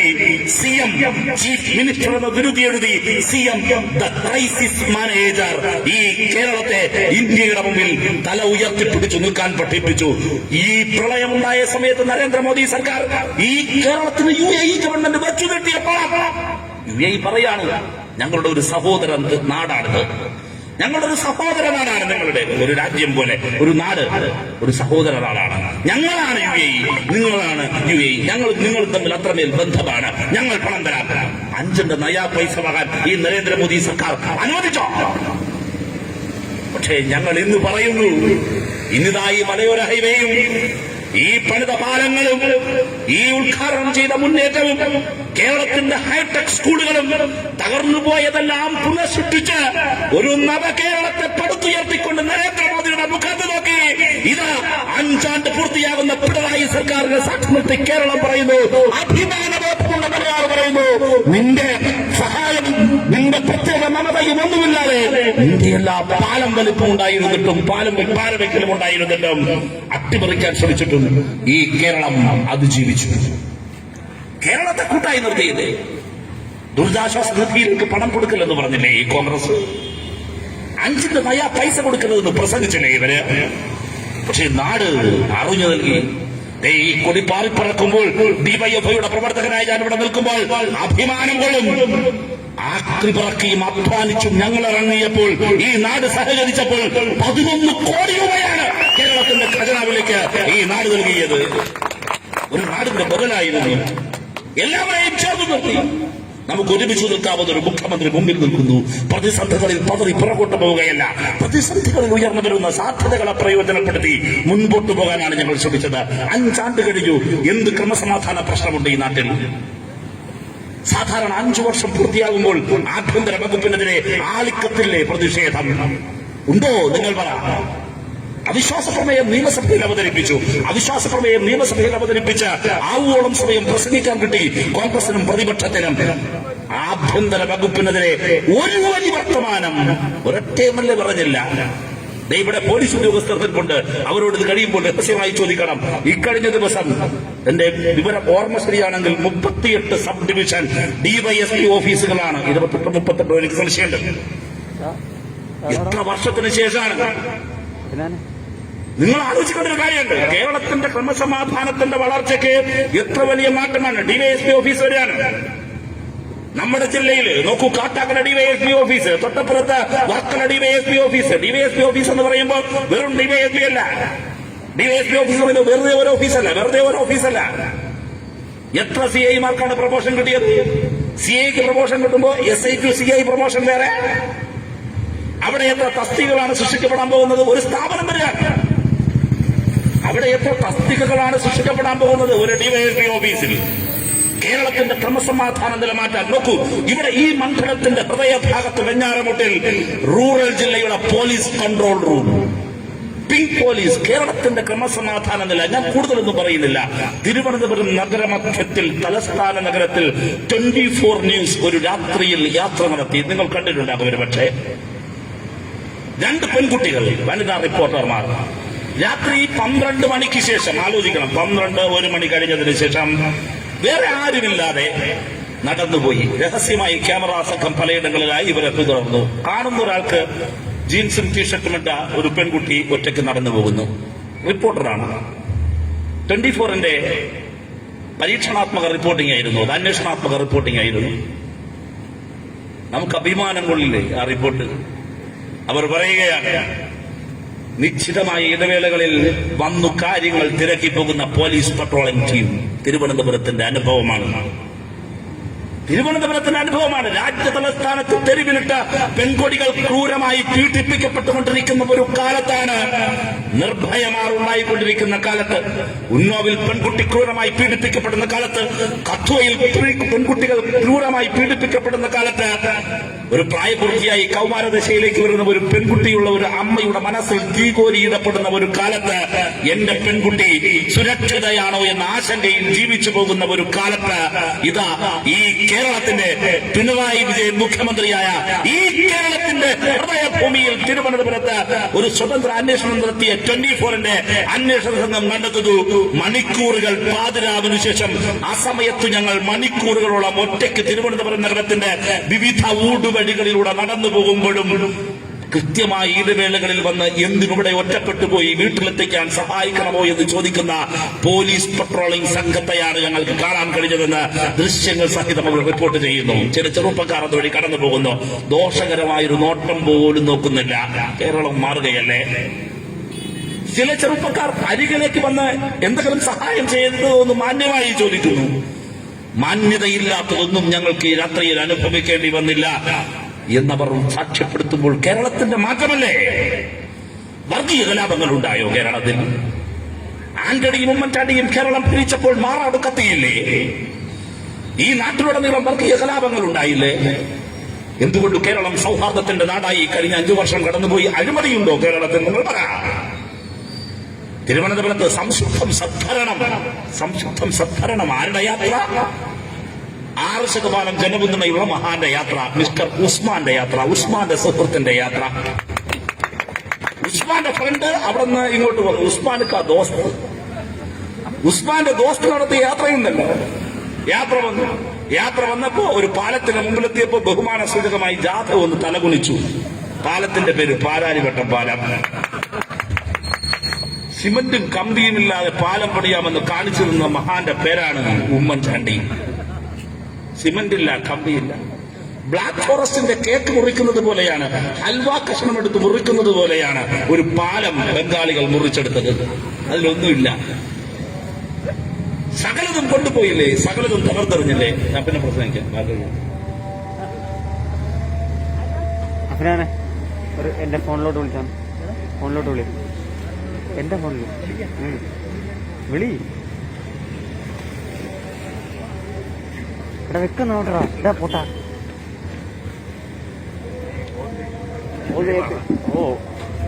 കോൾ ചെയ്താൽ ഇതാവും. കോൺഗ്രസിന്റെ അടയാളം, അധികാരത്തിന്റെ 5 വർഷത്തെ അടയാളം. ഞങ്ങളോ പിണറായി സർക്കാർ അധികാരം വിട്ടൊഴിഞ്ഞു പോകുമ്പോൾ പണിത ഹൈടെക് പള്ളിക്കൂടങ്ങളും പണിത ഹൈടെക് പാലങ്ങളുമാണെന്ന് കേരളത്തിന്റെ അഭിമാനമായി ഉയർത്തിപ്പിടിക്കാൻ കഴിയുന്നത്. ഇത് മാറ്റമാണ്. ഈ മാറ്റം നമുക്ക് മുൻപോട്ട് കൊണ്ടുപോകാൻ കഴിയണം. ആ മാറ്റം മുൻപോട്ട് കൊണ്ടുപോകുമ്പോൾ അതിനെ അട്ടിമറിക്കുന്നതിന് വേണ്ടി ഞാൻ ആദ്യം പറഞ്ഞല്ലോ, RSSുമായുള്ള ചങ്ങാത്തം പുതുച്ചേരിയിലും മറ്റൊരിടത്തും മാത്രമല്ല കേരളത്തിലും അവർ കൊണ്ടുവരും. ഞാൻ ഒരു പ്രധാനപ്പെട്ട ഭാഗം മാത്രം എന്റെ പ്രിയപ്പെട്ട സഖാക്കളെ ഓർമ്മപ്പെടുത്തുകയാണ്. ഇത് കേരളത്തിലെമ്പാടും ഇതുപോലെ ഇടതുപക്ഷത്തേക്ക് ഇങ്ങനെ അടുത്തു വരുന്നവരുടെ എണ്ണം കൂടുന്നു എന്ന് ഞാൻ പറഞ്ഞല്ലോ. പഞ്ചായത്ത് തിരഞ്ഞെടുപ്പ് വളരെ സിഗ്നിഫിക്കന്റ് ആയ ഒരു സൂചന നൽകുന്നുണ്ട്, വ്യക്തമായ സൂചന. ആ സൂചന ഇടതുപക്ഷത്തിന്റെ തുടർഭരണമാണ്. മലയാള മനോരമ എഴുതി 100-ലധികം സീറ്റുകളുമായി ഇടതുപക്ഷം അധികാരത്തിൽ വരും. നോക്കൂ, ഇന്നലെ ഏഷ്യാനെറ്റ് പറയുകയാണ് ഇടതുപക്ഷം തുടർഭരണത്തിലേക്ക് വരുമെന്ന് മാത്രമല്ല, സഖാവ് പിണറായി വിജയൻ എന്ന കേരള മുഖ്യമന്ത്രി അധികാരത്തിലേക്ക് എത്തണമെന്ന് മഹാഭൂരിപക്ഷം മലയാളികളും ആഗ്രഹിക്കുന്നുവെന്ന് പറയുന്നത് കൈരളിയല്ല, ഏഷ്യാനെറ്റാണ്. രാജീവ് ചന്ദ്രശേഖരന്റെ ഏഷ്യാനെറ്റ്. 24 പറയുന്നു സഖാവ് പിണറായിയുടെ ജനപിന്തുണ വർദ്ധിക്കുന്നു, രമേശിന്റെയും ഉമ്മൻചാണ്ടിയുടെയും ഇടിയുന്നു, ഇടതുപക്ഷം അധികാരത്തിലേക്ക് തുടർഭരണത്തിലേക്ക് എത്തും. കൃത്യമായ സൂചന. 2000 മുതൽ ഇങ്ങോട്ടുള്ള ഒരു പാറ്റേൺ എടുത്ത് പരിശോധിച്ചാൽ 500-ലധികം പഞ്ചായത്തുകൾ വിജയിച്ച മുന്നണി ഏതോ ആ മുന്നണി തൊട്ടടുത്ത് വരുന്ന നിയമസഭാ തെരഞ്ഞെടുപ്പിൽ വിജയിച്ചിട്ടുണ്ട്. ഇതാണ് ചരിത്രം. ഇടതുപക്ഷം അധികാരത്തിലേക്ക് എത്തും. പക്ഷെ ഇവിടെയാണ് 1990ന്റെ അനുഭവത്തിലേക്ക് നിങ്ങളെ കൂട്ടിക്കൊണ്ടുപോകുന്നത്. അന്ന് നയനാർ കേരളത്തിന്റെ മുഖ്യമന്ത്രി, ആ കാലയളവിൽ നടന്ന ജില്ലാ കൗൺസിലിലേക്കുള്ള തെരഞ്ഞെടുപ്പ്. അന്ന് ജില്ലാ പഞ്ചായത്തും ബ്ലോക്ക് പഞ്ചായത്തും ഗ്രാമപഞ്ചായത്തും ഉണ്ടായിരുന്നില്ല. ആ ജില്ലാ കൗൺസിലേക്ക് നടന്ന തിരഞ്ഞെടുപ്പിൽ ഇടതുപക്ഷ ജനാധിപത്യ മുന്നണി തൂത്തുവാരി എല്ലാ ജില്ലകളിലും. അധികാരത്തിന് പിന്നെയും സമയമുണ്ടായിരുന്ന ഇ കെ നയനാർ മന്ത്രിസഭ ആ വിജയം സമ്മാനിച്ച ആത്മവിശ്വാസത്തിൽ രാജിവെച്ച് തുടർന്ന് നടക്കാനിരുന്ന 91-ലെ ലോക്സഭാ തെരഞ്ഞെടുപ്പിനോടൊപ്പം നിയമസഭാ തെരഞ്ഞെടുപ്പിനെയും അഭിമുഖീകരിക്കുന്നു. ഏതാണ്ട് ഇതുപോലൊരു സാഹചര്യമാണ് തുടർ ഭരണം ഉറപ്പെന്ന എതിരാളികൾ പോലും പറയുന്ന സാഹചര്യം. അധികാരത്തിൽ പിന്നെയും സമയമുണ്ടായിരുന്ന നയനാർ ഗവൺമെന്റ് രാജിവെച്ച് ഇതാ തെരഞ്ഞെടുപ്പിനെ നേരിടുന്നു ലോക്സഭയ്ക്കൊപ്പം. എന്റെ പ്രിയപ്പെട്ടവരെ, ഇടതുപക്ഷത്തിന്റെ അധികാര തുടർച്ച ഉറപ്പെന്ന് വന്നയ ഘട്ടത്തിലാണ് ചരിത്രത്തിൽ ആദ്യമായി 91-ൽ കോൺഗ്രസും ലീഗും BJPയും കേരളത്തിൽ ഒരുമിച്ചത്. KG മാരാർ രാഷ്ട്രീയത്തിലെ സ്നേഹസാഗരം എന്ന പുസ്തകമുണ്ട്. BJPയുടെ എക്കാലത്തെയും സമുന്നതനായ നേതാവ് KG മാരാർ BJPയുടെ മുൻ സംസ്ഥാന അധ്യക്ഷനാണ്. അദ്ദേഹത്തിന്റെ പേരിലാണ് ഇപ്പോഴും BJPയുടെ സംസ്ഥാന കമ്മിറ്റി ആഫീസ്.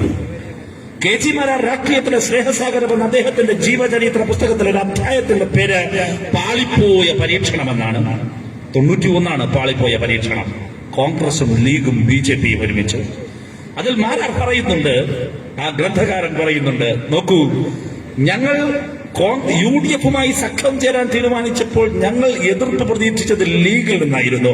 കോൺഗ്രസ് സമ്മതിച്ചാലും ലീഗ് സമ്മതിക്കുമോ? അത്ഭുതമെന്ന് പറയട്ടെ, ഏറ്റവും വലിയ സ്വീകാര്യത ഞങ്ങൾക്ക് ലഭിച്ചത് ലീഗായിരുന്നു. കോൺഗ്രസിന്റെ ആളുകൾ കാണിച്ചതിനേക്കാൾ ആത്മാർത്ഥമായ സമീപനം ഞങ്ങളോട് കാണിച്ചത് ലീഗായിരുന്നു. നിങ്ങൾ ആലോചിക്കണം. ഒരൊറ്റ ലക്ഷ്യത്തിലായിരുന്നു ഇവർ ഒരുമിച്ചത്. ഇടതുപക്ഷം തുടർ ഭരണത്തിൽ വരരുത്. ഏതാണ് 91? അത് മറന്നു പോകരുത്. ബാബറി മസ്ജിദ് തകർക്കുന്നതിനുള്ള സർവ്വസന്നാഹങ്ങളും RSS ഉണ്ടാക്കി വെച്ചിരിക്കുന്ന RSS ഇന്ത്യയുടെ മുന്നിൽ അപകടകരമായ രഥയാത്രകൾ നടത്തി ഇന്ത്യയിലാകെ വർഗീയ കലാപങ്ങൾ ഉണ്ടാക്കിയ ഒരു കാലത്ത് ലീഗിന് BJPയുമായി ചേരാൻ ഒരു മടിയും ഉണ്ടായിരുന്നില്ല. അതിന് നേതൃത്വം കൊടുത്ത നേതാവിന്റെ പേരായിരുന്നു PK കുഞ്ഞാലിക്കുട്ടി. പാണ്ടിക്കടവത്ത് വീടായിരുന്നു പ്രധാനപ്പെട്ട ശ്രദ്ധാകേന്ദ്രം. അങ്ങനെ ഞാനതിന്റെ വിശദാംശങ്ങളിലേക്ക് പോകുന്നില്ല. മഞ്ചേശ്വരത്ത് KG മാരാർ മത്സരിക്കുന്നു. വടകരയിൽ അഡ്വക്കേറ്റ് രത്നസിംഗ് എന്ന RSS നേതാവ് മത്സരിക്കുന്നു. ബേപ്പൂർ നിയമസഭാ മണ്ഡലം, ബേപ്പൂർ ഏതെന്ന് മറക്കരുത്, മാറാട് കടപ്പുറം ഉൾപ്പെടുന്ന മണ്ഡലമാണ് ബേപ്പൂർ. ബേപ്പൂർ നിയമസഭാ മണ്ഡലത്തിൽ മാധവൻകുട്ടി എന്ന RSS നേതാവ് മത്സരിക്കുന്നു. ആ മാധവൻകുട്ടി മത്സരിക്കുന്ന ബേപ്പൂർ, ഈ 3 മണ്ഡലങ്ങളിലും BJP നേതാക്കൾക്ക്, ഈ സ്ഥാനാർത്ഥികൾക്ക് ലീഗും കോൺഗ്രസും വോട്ട് ചെയ്യും. പകരമായി കേരളത്തിലെ മുഴുവൻ നിയമസഭാ മണ്ഡലങ്ങളിലും BJP UDF സ്ഥാനാർത്ഥികൾ വോട്ട് ചെയ്യും. ഇതായിരുന്നു കച്ചവടം. പാളിപ്പോയ പരീക്ഷണം എന്നവർ പറഞ്ഞു പോകുന്നു. ഞാനതിന്റെ വിശദാംശങ്ങളിലേക്ക് കടന്നു പോകുന്നില്ല. ഇങ്ങനെയൊരു സാധ്യത ഇവിടെയും അരികിലുണ്ട് എന്ന് മറന്നു പോകരുത്. സഖാവ് പിണറായി വിജയന്റെ ഈ ഭരണ തുടർച്ചയെ ഇല്ലാതാക്കാൻ കോൺഗ്രസും ലീഗും BJPയും ചേരാതെ നടക്കില്ല എന്ന് നിങ്ങൾ തിരിച്ചറിയണം. ഇല്ലെങ്കിൽ മെയ് മാസത്തിൽ കേരളത്തിന്റെ ചരിത്രം തിരുത്തിയെഴുതി സഖാവ് പിണറായി വിജയൻ അധികാരത്തിലെത്തും. ഇത് കോൺഗ്രസ് അറിയാം. പക്ഷേ ഇവിടെ ഞാൻ അടുത്ത ഭാഗം കേൾക്കൂ നിങ്ങൾ. ഇവിടെ വരുന്നൊരു ഗുരുതരമായ പ്രശ്നം, ഇവിടെ ഇപ്പോൾ കോൺഗ്രസും ലീഗും BJPയുമായി ഒതുങ്ങുന്നില്ല, മറിച്ച് ജമാഅത്തെ ഇസ്ലാമിയിലേക്കും പോപ്പുലർ ഫ്രണ്ടിലേക്കും കൂടി അത് നിൽക്കുകയാണ്. ജമാഅത്തിലേക്കും പോപ്പുലർ ഫ്രണ്ടിലേക്കും നിൽക്കുകയാണ്. എല്ലാ അവിശുദ്ധ സേനകളും ഒരുമിക്കുകയാണ്. എല്ലാ വലതുപക്ഷ മാധ്യമങ്ങളും ഒരുമിക്കുകയാണ്. ഒരേ ബിന്ദുവിൽ ഇടതുപക്ഷത്തിന്റെ തുടർ ഭരണം പാടില്ല. പക്ഷേ ഒരു കാര്യം മാത്രം ചരിത്രത്തെ സാക്ഷി നിർത്തി ഞാൻ പറയുന്നു. 1991 കോലീബി സഖ്യത്തിന് ഇടതുപക്ഷത്തെ എന്ന് പരാജയപ്പെടുത്താനായി. ഇടതുപക്ഷം അധികാരത്തിലേക്ക് വന്നില്ല എന്ന് പറയും. പക്ഷേ ആ കാലയളവിന് മറ്റൊരു സവിശേഷതയുണ്ട്. 1991 പൊടുന്നനെ രാജീവ് ഗാന്ധിയുടെ കൊലപാതകം നടക്കുന്നത്. പിന്നെ ചിതാഭസ്മവും വെച്ചുകൊണ്ടുള്ള യാത്രയായിരുന്നു അന്ന് കോൺഗ്രസ് നടത്തിയ വോട്ടുപിടുത്തം. നിങ്ങൾക്ക് ഓർമ്മയുണ്ടാകും. പക്ഷെ ഇവിടെ ഇന്നിപ്പോൾ എനിക്കും നിങ്ങൾക്കും പ്രതിജ്ഞ പുതുക്കാനുള്ളത്, ഇടതുപക്ഷത്തിന്റെ തുടർ ഭരണമെന്നത് ഈ നാട്ടിൽ ജീവിക്കണമെന്ന് ആഗ്രഹിക്കുന്ന എല്ലാ മതേതര വിശ്വാസികളുടെയും ആവശ്യമാണ്. ഇടതുപക്ഷം തോറ്റാൽ തോൽക്കുന്നത് നമ്മളാണ്. ഇടതുപക്ഷം തോറ്റാൽ ഈ നാട്ടിൽ പൗരത്വ ഭേദഗതി നിയമം നടപ്പിലാക്കും. ഇടതുപക്ഷം തോറ്റാൽ ഈ നടന്നു വരുന്ന മുഴുവൻ വികസന പ്രവർത്തനങ്ങളും നിലയ്ക്കും. ഇടതുപക്ഷം തോറ്റാൽ മുഴുവൻ പേർക്കും വീടുണ്ടാക്കി കൊടുക്കുന്ന ലൈഫ് ഭവന നിർമ്മാണ പദ്ധതി UDF കടലിൽ അവർ പറഞ്ഞതുപോലെ വലിച്ചെറിയും. 4.5 മണിക്കൂർ കൊണ്ട് തിരുവനന്തപുരത്ത് നിന്ന് കാസർഗോഡേക്ക് എത്തിച്ചേരാൻ കഴിയുന്ന സെമി ഹൈസ്പീഡ് റെയിൽ കോറിഡോർ അവസാനിപ്പിക്കുമെന്ന് പറയുന്ന, ഞങ്ങൾ വന്നാൽ ഉപേക്ഷിക്കുമെന്ന് പറയുന്ന UDF അല്ല അധികാരത്തിൽ വരേണ്ടത്. LDF-ന് ഭരണനഷ്ടമുണ്ടായാൽ നഷ്ടപ്പെടുന്നത് ആ സ്വപ്ന പദ്ധതിയായിരിക്കും എന്ന് പറഞ്ഞു പോകരുത്. ഇടതുപക്ഷത്തിന് അധികാരം നഷ്ടപ്പെട്ടു പോയാൽ ഈ കേരളത്തിലെ ഹൈടെക് സ്കൂളുകളുടെ ചരിത്രം അവസാനിക്കും. ഇന്ത്യയിൽ നിന്ന് എല്ലാ ക്ലാസ് മുറികളും ഹൈടെക്കായ ഏക സംസ്ഥാനം കേരളമാണെങ്കിൽ ഇനിയും പുതിയ സർക്കാർ പള്ളിക്കൂടങ്ങളും സർക്കാർ ആശുപത്രികളും അതിൽ അഭിവൃദ്ധിപ്പെടലും ഉണ്ടാകണമെങ്കിൽ ഇടതുപക്ഷം ഉണ്ടാകണം. ഇന്ന് ലഭിച്ചുകൊണ്ടിരിക്കുന്ന 1600 ക്ഷേമ പെൻഷൻ കിട്ടണമെങ്കിലും അതിന് വർദ്ധിക്കണമെങ്കിലും ഇടതുപക്ഷം അധികാരത്തിൽ വരണം. ഈ നാടിന്റെ ക്രമസമാധാനം ഉണ്ടാകണമെങ്കിൽ ഇടതുപക്ഷം അധികാരത്തിൽ വരണം. മതേതരത്വവും അഴിമതിരഹിതമായ ഭരണവും ഉറപ്പുവരുത്തണമെങ്കിൽ പിണറായി വിജയൻ എന്ന കേരളത്തിന്റെ മുഖ്യമന്ത്രിക്ക് തുടർ ഭരണം നമുക്ക് സമ്മാനിക്കാൻ കഴിയണം. അതുകൊണ്ട് ഇവിടെ നമ്മൾ എടുക്കേണ്ട പ്രതിജ്ഞ, കോൺഗ്രസും BJP-യും പിന്നെ ജമാഅത്തെ ഇസ്ലാമിയും പോപ്പുലർ ഫ്രണ്ടും അങ്ങനെ വിശാലമായ ഐക്യനിരയുണ്ടാക്കിയവർ വന്നാൽ പോലും ജനത്തെയാകെ അണിനിരത്തി എന്റെ പ്രിയപ്പെട്ടവരെ നമുക്ക് ഈ അവിശുദ്ധ സഖ്യത്തെ പരാജയപ്പെടുത്തി ഇടതുപക്ഷ ജനാധിപത്യ മുന്നണിക്ക് ഭരണ തുടർച്ച ഉണ്ടാക്കുന്നതിനുള്ള പ്രതിജ്ഞയും ഇടപെടലുമാണ് ഇനിയുള്ള ദിവസങ്ങളിൽ നമ്മൾ നടത്തേണ്ടത്. ഇവർ ഒരുമിച്ചു നിന്നാലും അതിനെ പരാജയപ്പെടുത്തി ജനങ്ങൾക്ക് വിജയിക്കണം, നമുക്ക് വിജയിക്കണം. ഈ മുന്നേറ്റത്തിന്റെ ഭാഗമാണ് ഓരോ രാഷ്ട്രീയ പ്രവർത്തനവും. പാങ്ങോടിന്റെ രാഷ്ട്രീയ ചരിത്രം മാറുകയാണ്. ഒരു കാലത്ത് ഇടതുപക്ഷത്തിന് വോട്ട് ചെയ്യാൻ മടിച്ചു നിന്നിരുന്ന ജനവിഭാഗങ്ങൾ നമ്മളിലേക്ക് അടുക്കുകയാണ്. അങ്ങനെ ഉണ്ടായിരുന്നു. ഞാനിപ്പോഴും ഓർത്തു പോവുകയാണ്, ഈ അടുത്ത കാലത്ത് പോലും അത് ഉണ്ടായിരുന്നില്ലേ? ജനങ്ങളുടെ മനസ്സിലെത്ര വികലവും വികൃതവുമായ ചിന്തയായിരുന്നു കുത്തിനിറച്ചിരുന്നത്. ഞാൻ ഓർത്തു പോവുകയാണ്, നിലമ്പൂരിൽ ഒരു പൊതുയോഗം കഴിഞ്ഞ് രാജറാണി എക്സ്പ്രസിലേക്ക് ഓടിച്ചെന്ന് കയറുമ്പോൾ ഓപ്പോസിറ്റ് ഇരിക്കുന്ന ഒരു ചെറുപ്പക്കാരനെ ഇന്നും ഞാൻ മറക്കില്ല. ഒരു MBBS വിദ്യാർത്ഥിയായിരുന്നു. അവൻ ഏറെ നേരം എന്നോട് സംസാരിച്ചു. നല്ല സൗഹൃദമായപ്പോൾ എന്നോട് പറഞ്ഞു, ഞാൻ പ്രസംഗം കേട്ടു, നിങ്ങളുടെ പ്രസംഗം. ഞാൻ പലപ്പോഴും നിങ്ങളുടെ യൂട്യൂബിലെല്ലാം പ്രസംഗം കേൾക്കാറുണ്ട്. കാര്യങ്ങളെല്ലാം പറഞ്ഞു. കുറെ നാൾ മുമ്പാണ് ഞാൻ വിദ്യാർത്ഥി സംഘടനാ രംഗത്ത് നിൽക്കുമ്പോൾ. അവൻ എന്നോട് ചോദിച്ചു, അല്ല, ഒരു വ്യക്തിപരമായ ചോദ്യം ചോദിച്ചാൽ പ്രശ്നമാകുമോ? ഒരു പ്രശ്നമില്ല, ചോദിക്കാം. അവൻ പറഞ്ഞു, അതെ, നിങ്ങളുടെ പേര് റഹീം എന്നല്ലേ? പറഞ്ഞു, ആണ്. പിന്നെങ്ങനെ നിങ്ങൾ കമ്മ്യൂണിസ്റ്റായി? ലളിതമായ ചോദ്യമായിരുന്നു. ഞാൻ ചോദിച്ചു, അതെന്തേ? ഞങ്ങളുടെ വീട്ടിൽ, ഞങ്ങളുടെ നാട്ടിൽ, നമ്മുടെ സമുദായത്തിൽ ഒരാൾ കമ്മ്യൂണിസ്റ്റ് പാർട്ടിയിലേക്ക് പോയാൽ തൊട്ടു പിന്നാലെ ലീഗിന്റെ ഉപ്പമാർ, ലീഗിന്റെ പ്രധാനപ്പെട്ട നേതാക്കൾ വീട്ടിൽ വരും. വീട്ടിൽ വന്നിട്ട് വാപ്പാനോട് പറയും, മഹിഷ്റാവ് മൈതാനിയിൽ നാളെ ഉത്തരം പറയേണ്ടത് അവൻ മാത്രമായിരിക്കില്ല, നീ കൂടിയായിരിക്കും എന്ന് പറയും. വിശ്വാസമാണല്ലോ. വാപ്പ പിന്നെ നിരുത്സാഹപ്പെടുത്തും. ഡിവൈഎഫ്ഐനൊന്നും പോകണമെന്നില്ല. ഡിവൈഎഫ് യോഗം കേട്ടാൽ പോലും ഇതാണ് അവസ്ഥ. എന്തായിരുന്നു ഈ നാട്ടിലെ ഒരു മതവിഭാഗത്തെ പഠിപ്പിച്ചു വെച്ചത്? മുസ്ലിം സമൂഹത്തിന്റെ, ക്രിസ്ത്യൻ സമൂഹത്തിന്റെ മനസ്സിലേക്ക് പകർന്നു കൊടുത്തൊരു ആശയമുണ്ടായിരുന്നു. ഞാൻ ഈ പറഞ്ഞത് ഒരു തീവണ്ടി യാത്രയിൽ ഒരു ചെറുപ്പക്കാരന്റെ നിഷ്കളങ്കമായി ഞാൻ അഭിമുഖീകരിച്ച എന്റെ വ്യക്തിപരമായ അനുഭവമാണെങ്കിൽ, നിലമ്പൂരിലെ തീവണ്ടി യാത്രയുടെ അനുഭവത്തിൽ നിന്ന് ഈ അടുത്ത കാലത്ത് ഡിവൈഎഫ്ഐയുടെ സംസ്ഥാന സെക്രട്ടറി ആയതിനു ശേഷം കാലത്തിന്റെ മാറ്റമാണ് ഞാൻ പറഞ്ഞു വരുന്നത്. നെടുമ്പാശ്ശേരി വിമാനത്താവളത്തിൽ വെച്ച് എനിക്കുണ്ടായ ഒരു അനുഭവം പറയാം. ഞാനും ഡിവൈഎഫ്ഐയുടെ സംസ്ഥാന പ്രസിഡന്റ് സതീഷും കേന്ദ്ര കമ്മിറ്റി ചെന്നൈയിൽ നടക്കുമ്പോൾ ചെന്നൈയിലേക്ക് പോകാൻ